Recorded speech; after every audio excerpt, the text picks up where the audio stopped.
Banyak kisah-kisah di masa lampau sebelum peradaban ini muncul.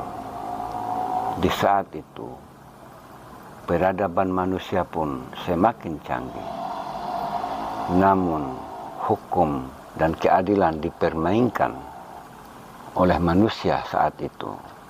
Maka alam semesta atas kehendak Allah memberikan respon kepada manusia-manusia di zaman itu, sehingga terjadilah bencana kemanusiaan yang sangat hebat.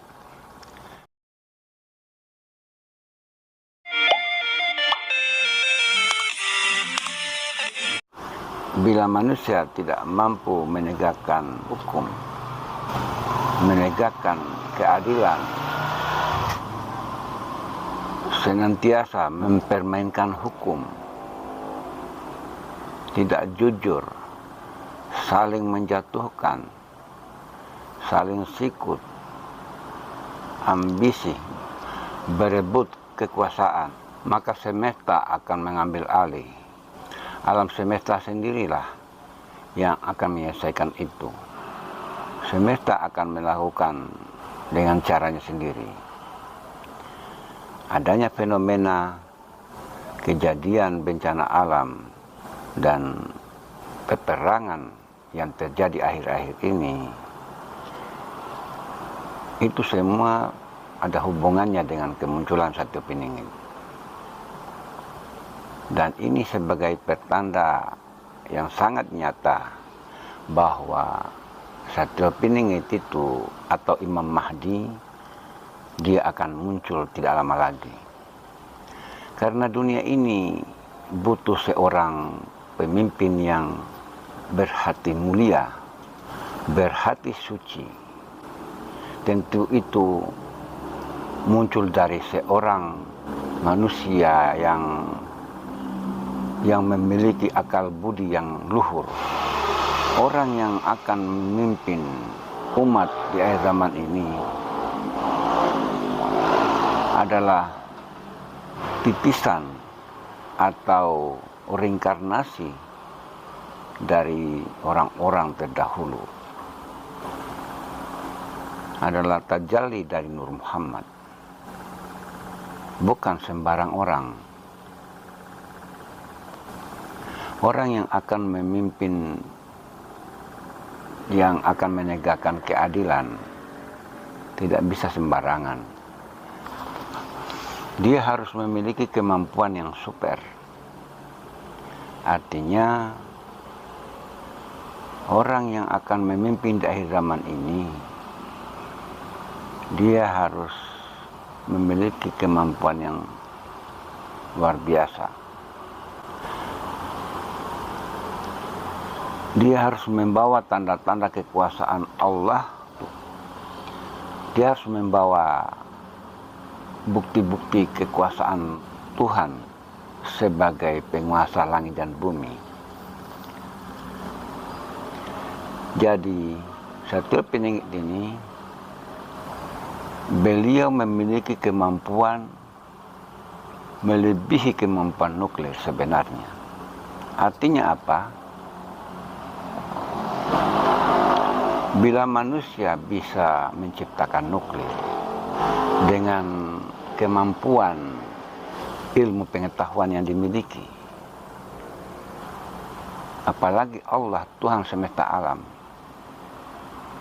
kenapa tidak bisa? Kenapa tidak mungkin? Itu mungkin saja terjadi. Kemampuan yang dimiliki Satrio Piningit melebihi kemampuan nuklir yang dimiliki oleh manusia di zaman modern ini, di zaman yang sangat canggih saat ini. Satrio Piningit memiliki kemampuan di atas itu. Ini bukan kemampuan Satrio Piningit sendiri yang ia miliki, tapi ini adalah amanah atau beliau sebagai yang mewakili Sang Pencipta langit dan bumi dengan berbagai kemampuan yang sangat luar biasa. Siapa yang mampu mengadakan api?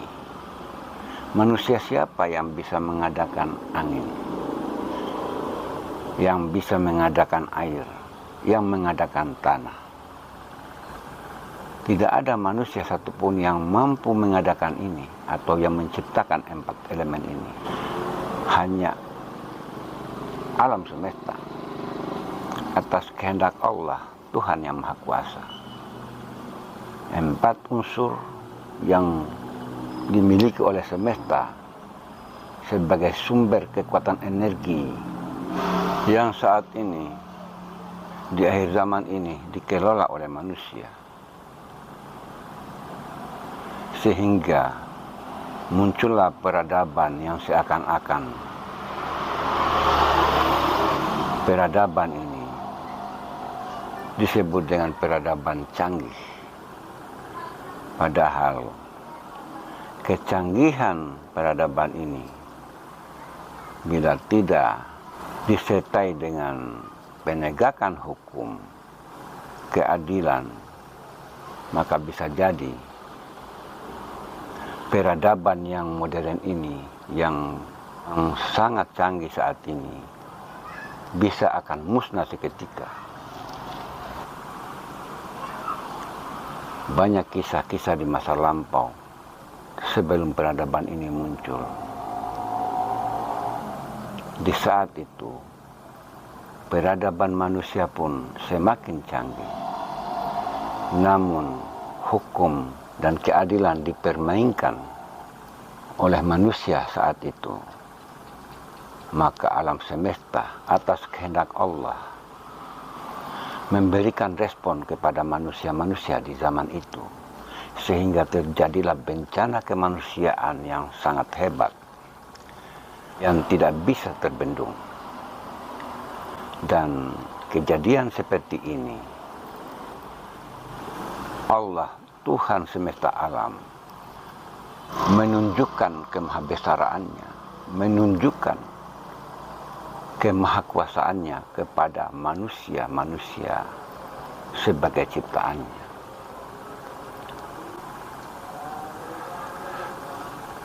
Maka itu konsep ketuhanan sampai hari ini selalu dipakai dalam kehidupan umat manusia untuk bisa memberikan rasa kedamaian, keadilan, menjunjung tinggi nilai-nilai kemanusiaan. Karena pada hakikatnya manusia itu adalah tajalli daripada dirinya.